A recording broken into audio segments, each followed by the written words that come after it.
Based on real events.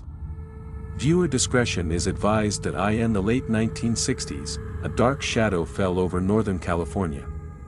A faceless predator hunted by night, patient, calculated, and brutal. He had no name. So he gave himself one. Zodiac. A name that still haunts, decades later. A name etched into the deepest corners of criminal lore. The Zodiac wasn't just a killer, he was a myth in motion, a phantom that played with fear like an artist plays with paint. His reign of terror began on December 20, 1968. On a quiet stretch of Lake Herman Road in Vallejo, California, teenagers Betty Lou Jensen and David Faraday were on their first date. It should have been a night of shy laughter and stolen glances. Instead, it became a massacre. Around 10:15 p.m., a car pulled up behind them. No words. No warning. Just bullets. David was shot in the head at point-blank range. Betty Lou tried to flee. She was shot 5 times in the back. Their bodies were discovered just minutes later. No fingerprints. No witnesses. No motive. Just death. Cold and calculated, but this was only the beginning. On the night of July 4, 1969, the killer struck again. Darlene Ferrin and Mike Mageau were sitting in a parked car at Blue Rock Springs Park, not far from the first crime scene. Fireworks echoed in the distance. A car pulled up behind them, left, then returned. The driver got out, holding a flashlight and a 9mm pistol. He opened fire. Darlene died. Mike survived, barely. In his hospital bed, he described the shooter, a stocky white man, possibly in his late 20s or 30s, round face, glasses. But it wasn't enough. The Zodiac had struck again, and slipped away, unseen. Then came the letters. On August 1, 1969, 3 major newspapers, the San Francisco Chronicle, the San Francisco Examiner, and the Vallejo Times-Herald, each received nearly identical letters. They began with a chilling line, "This is the Zodiac speaking." Inside the envelopes, handwritten confessions, boasting of the murders. But there was more, a cipher. A coded message made up of 408 symbols, letters, and characters. The Zodiac claimed solving it would reveal his identity. He dared the public to crack it. And they did. A couple, Donald and Betty Harden, cracked the code in just days.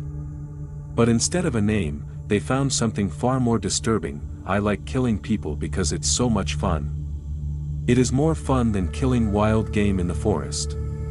He wasn't seeking money or revenge.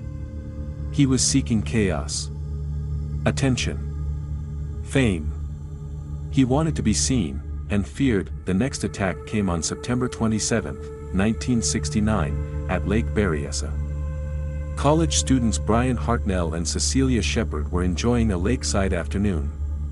Suddenly, a man appeared, wearing a black hood, a white cross-circle emblem on his chest, and armed with a long knife. He told them he was an escaped convict and needed their car and money. Then he tied them up and stabbed them, repeatedly. Cecilia was stabbed 10 times. Brian survived.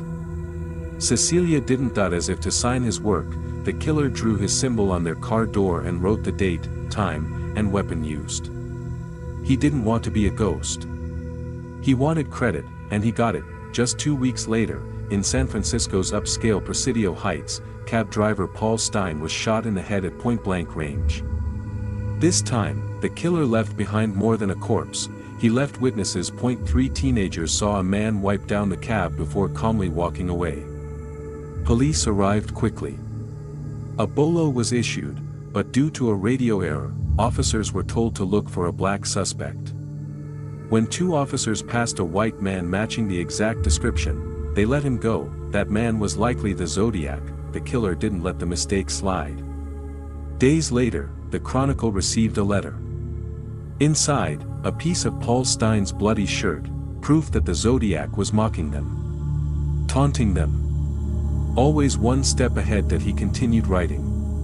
More ciphers. More threats. Diagrams of homemade bombs. He threatened to blow up school buses. He sent Halloween cards.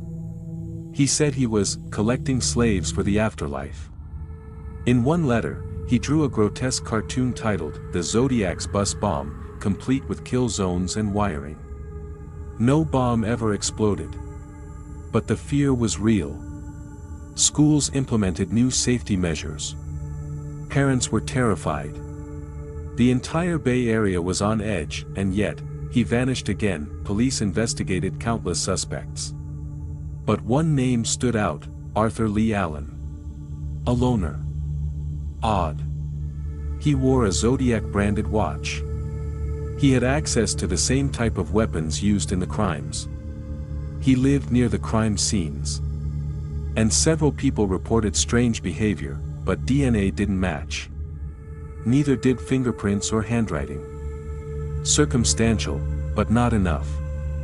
Allen died in 1992. Many still believe he was the Zodiac. Others aren't so sure. The Zodiac claimed 37 murders.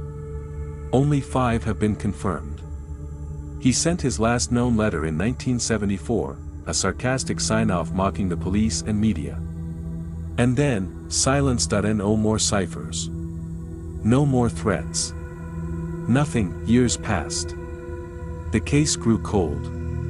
But the obsession burned hot. Amateur detectives pored over the evidence. Documentaries re-examined every detail. Entire internet forums emerged, dissecting theories, debating suspects, chasing shadows.